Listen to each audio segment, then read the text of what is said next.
Hello again. Today we're going to tie this wiggle tail damsel.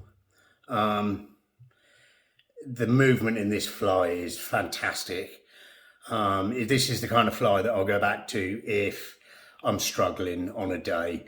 Sometimes going smaller with the flies is normally the way we go when we're struggling, but sometimes they want something that just moves in a different way. It does look very good in the water, this fly. She's tied on a little shank at the back, held on with some nylon to produce this tail that can move in a 360-degree angle, direction. So I'm going to pop this out the vise. I'll explain everything as I go. So in the vise, this is just a barbless dry fly hook that I don't use very much. We're going to be cutting this hook off. Now you can see I've already squeaky bobbin. I've already laid down a layer of thread, and I've done a little thread bump at the back, and I've covered that in super glue, and that's just to stop any materials trying to slide off the back, just in case a fish grabs hold of it. We're going to start up by the head, or start by the eye of the hook, just to keep things nice and level, and wind down to that bump. Excuse me. Right. Now we're going to put some marabou. No, we're not. Sorry. I always normally forget this. Now we're going to put on some braid. Now this is to split the tail. So I'm just going to tie it on the top, and I'm going to do a few turns. Just hold it there. Now I'm going to take some marabou, and I've cut this about the same length as our, at the same length from this braid here to the eye of the hook. That's what's going to be hanging out the back. I've removed all the fluff, so I've just got the stalks, and I'm just going to come back a few turns, get right to the back, and now I'm just going to tie this in. Yep, that's fine. I'm just going to run it up. Don't worry if it wants to roll around the hook on you, it really doesn't matter. Up to the eye. And now I'm gonna moisten my fingers, and I'm just gonna split this tail in half, or as near half as I can do it.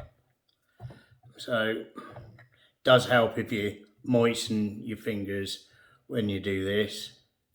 So we've got roughly half, and we're gonna bring the braid through that half. And that's going to open it out like that. I'm just going to hold it with my fingers here, do a couple of turns over, pull it tight, really, really open them out. Okay, and now just wind back. I'm just holding the hook here, just steadying it. Come all the way back. And that's just going to give you a nice wide tail like that. If you look at a damsel nymph, they have kind of got two little almost look like paddles at the back of their tail. And then just come in, trim this braid off. Okay, now I'm going to come to some dubbing, and all this is a very nice olive colour SLF dubbing. We're going to put quite a bit on actually, because we're going to brush all this out. So we're going to slide this up. So I might do a couple of passes, just wind it up fairly quickly. Come back to your bag. Now I cut a little corner out the bag, and I sort of pull it out the bag like this. Sometimes when it gets too far down, you've got to get a little, I'm just using the hook off my whip finisher just to help some out like that, and then I can just pull it out the bag. So we're going to wind this up as well. I haven't dubbed it on that tight because, like I said, I'm going to be brushing quite a bit of it out. I'm just going to put a little bit more up the top end of that and pull some out the bag.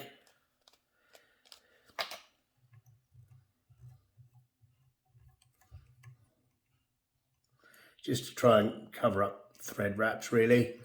And then all I'm going to do is whip finish. Just want a little bit more up by that head actually.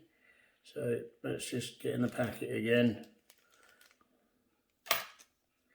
Pull some out. Because we're going to be brushing it out, there's no need to be shy with this dubbing at all. I want this to catch the water. That's better. I want it to catch the water, this tail. So making it quite spiky with the dubbing and being generous with the dubbing, it will catch that water. As I normally do, just wax, I always say that. Just varnish your thread, try and pull the dubbing out of the way and just come in, tying all that varnished thread in. And that makes it nice and easy. Trim. Now we're going to take a brush. This is just an old toothbrush that I often use, and just rucks this up like that. Try and mind your tail.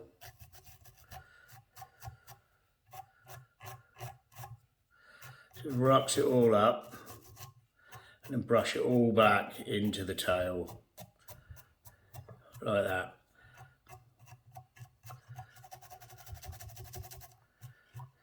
There we go.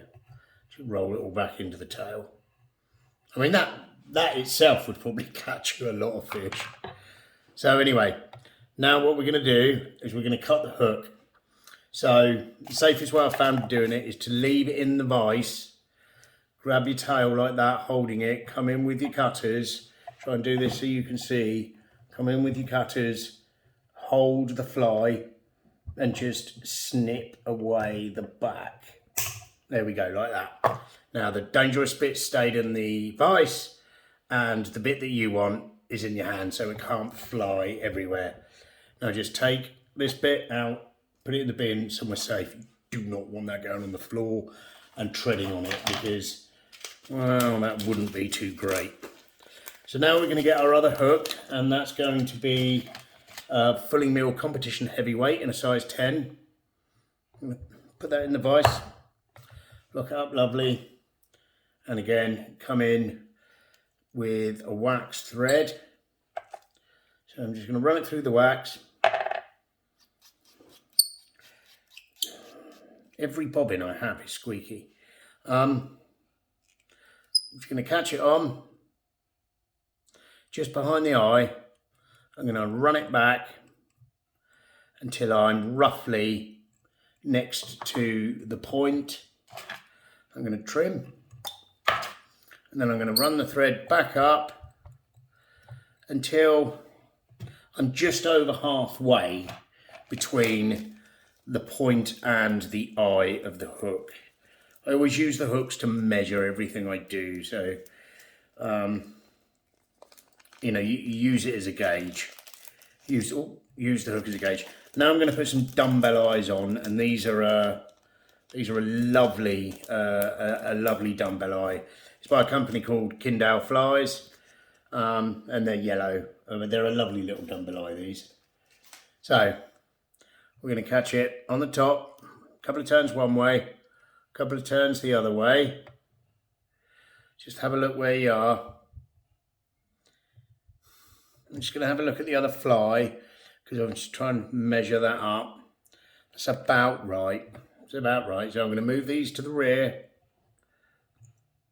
and do a few turns one way, a few turns the other way, like that, just lashing them on, crisscross.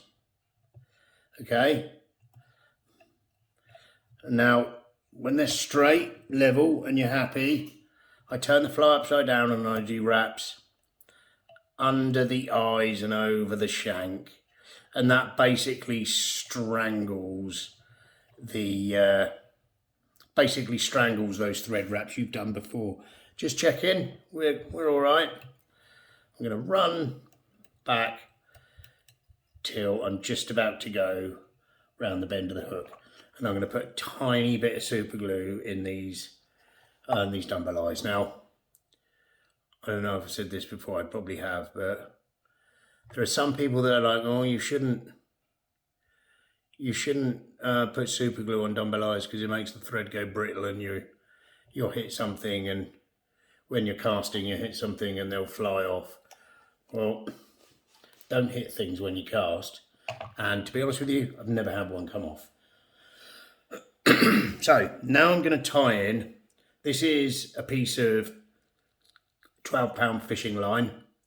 You don't need it to be as strong as 12-pound.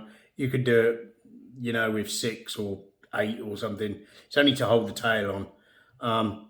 But I have this lying around, so I'm going to keep it on the top, tie it up, tie it back nice and tight. Okay, I'm going to take our tail section, I'm going to slide the nylon up through the eye of the hook. So do this so you can see it. If I can see it, well, hey, right? No, I missed. Hang on, I can't do that. I can't do it doing it to show you, if you know what I mean. That was great English, wasn't it? Anyway, we're going to tie this up. I only want a really small loop at the back, so I'm going to come around with the thread a couple of times and just see what's going on. So I'm going to come down a little bit. That's perfect. And now you've got to maneuver this so it's sat alongside the other piece of nylon. We're just going to come up. I'm holding it out with my left hand. Do we come up till we're just behind the eyes? I was holding it tight with the left hand. So now we can add a bit more tension, build it up a little bit, tying it in. Like I said, it doesn't, and there's your wiggle tail, okay? Nice and wiggly, 360-degree movement, smashing, okay? Now, I'm going to put a tiny little bit of super glue on top of that, just to hold it in. Like I said, the hook isn't actually on that part. You're not going to be pulling fish in with it, but they will or can grab hold of it. So there's no chance. If I put a bit of super glue like that, there's absolutely no chance that they can pull the tail section off. Now we're going to add a little bit of green wire as a rib, and we're going to try and keep it underneath the shank like that. Tie it up and then come back, so like that. And I want to keep it under the shank to try and keep the weight down that way so the fly rides as you're looking at it. Okay, now we're going to try and get this wire out of my way a minute. Now we're going to come back to our dubbing. So get some out of the packet. Again, I'm just using my little whip finish tool to get into the packet to hoik some out. Because again, we want quite a bit because we're going to be brushing this out. I like this fly to be very, very straggly. So there we go. Let's get some on the thread.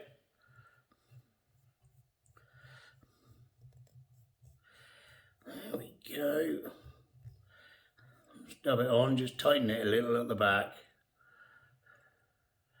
There we go, wind up.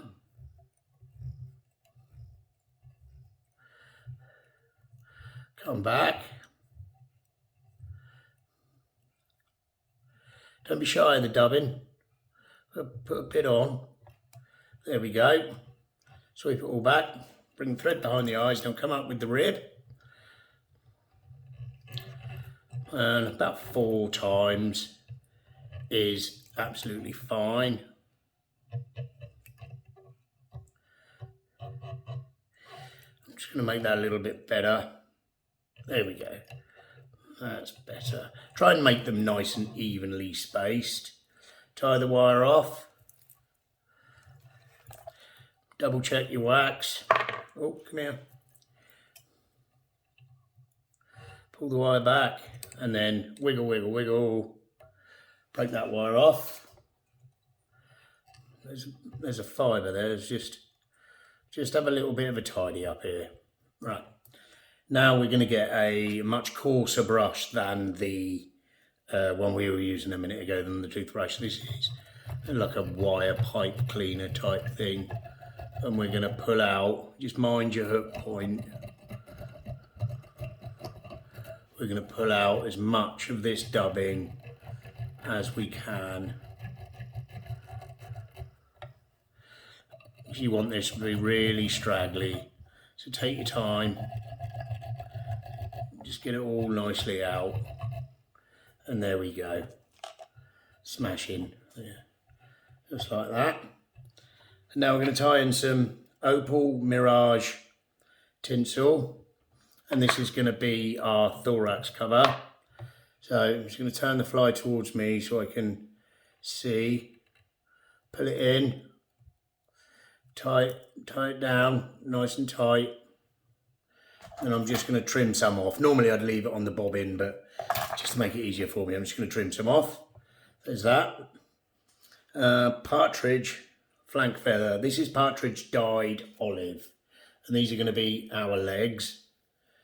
I'll tie that in next. So where's me hackle pliers? I'm just going to grab the tip with the hackle pliers, pull all the rest back like that. And then I'm just going to trim, giving me a little tying point. I'm going to tie it over, make sure it's tied in well. And then I'm going to take those same hackle pliers. I'm going to sweep the hackle rearward. I'm going to come round, whoops-a-daisy. I wonder if ever I will manage to do a hackle without the hackle pliers slipping. That'll be a good day. Right, just use the whole feather up. You don't get many turns. There's one, it's almost like 1.5. So catch it. Take the hackle pliers away. Pull the stem back. Tie down. And now come in. I'm going to use super sharp scissors. And I'm just trimming the stalk away, like that. Smash in. There's your legs, all everywhere, just how we want them. Come on, sort them out. Okay, now I'm going to go back to my dubbing, but I'm going to mix this. I'm going to go back to some olive hare's mask dubbing. And I'm going to mix that with just some glister in like an olive colour. So I'm going to mix it with this glister here. Not much. Don't need much. I don't want this to be like ridiculously flashy. Just going to mix them up. All I'm doing is mixing it in my fingers like that. That's all I'm doing. Any really long bits of glister I'm snapping just to shorten them up. And when you've got it nicely mixed, I'm just going to dub some on behind the dumbbell eyes, through the dumbbell eyes, and a wincy bit in front of the dumbbell eyes. So we're going to take this up. And again, don't be shy of the dubbing because we'll brush it out. Take some around there. Put some more dubbing on. You will use quite a bit of this, so make sure you mix enough up. Get this all on there like that. And there we go.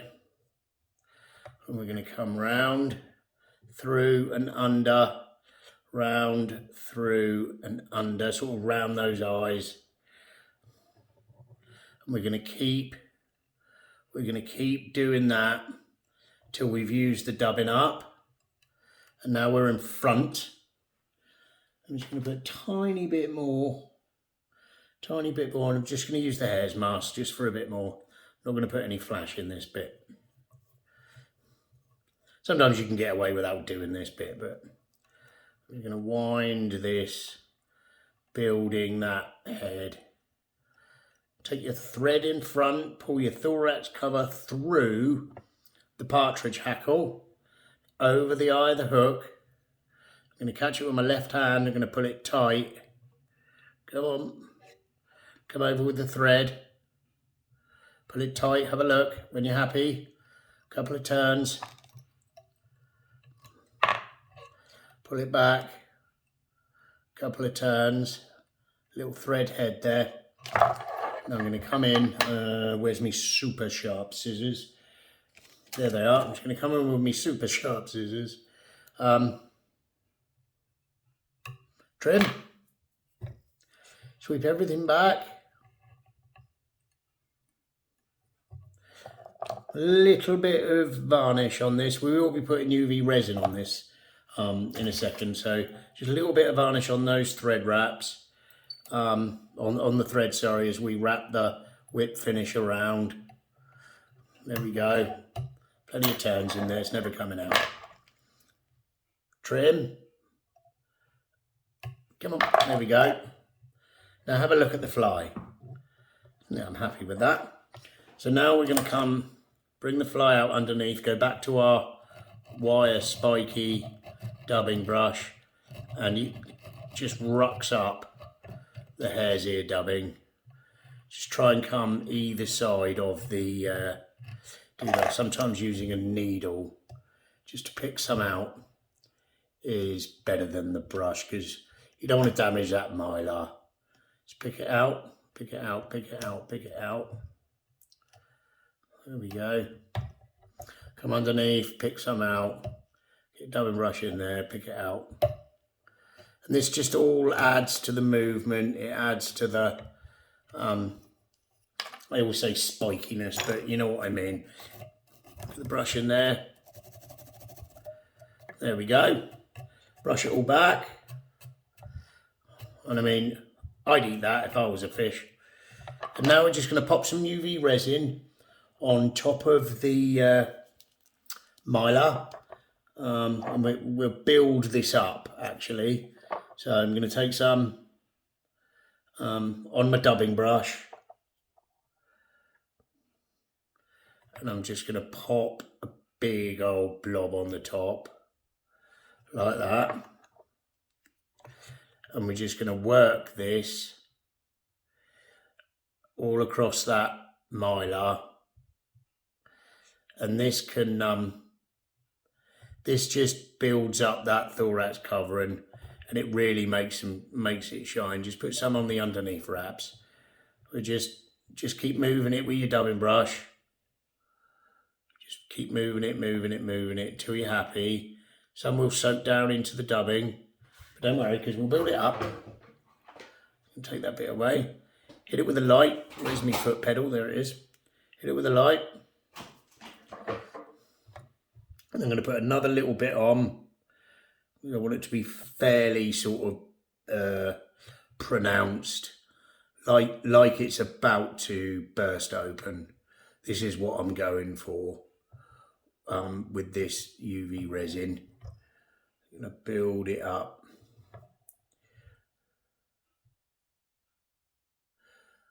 When the wing cases are about to burst open, they do they do go very, very shiny.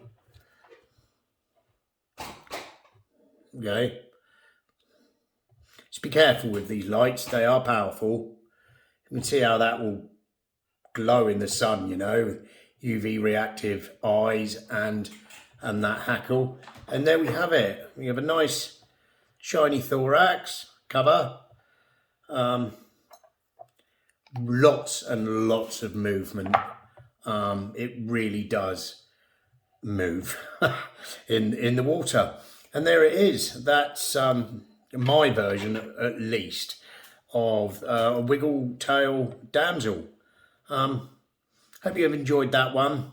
Give this one a go. It's not that difficult. You take your time, brush that dubbing out. You want it to be crazy. You want it to be scruffy and leggy. It's just loads of movement, and they really can't resist eating it. I'd eat it if I was a fish. Anyway, once again, thanks for watching. Please subscribe to the channel. If you have enjoyed it, please hit that like button, and I'll see you on the next one.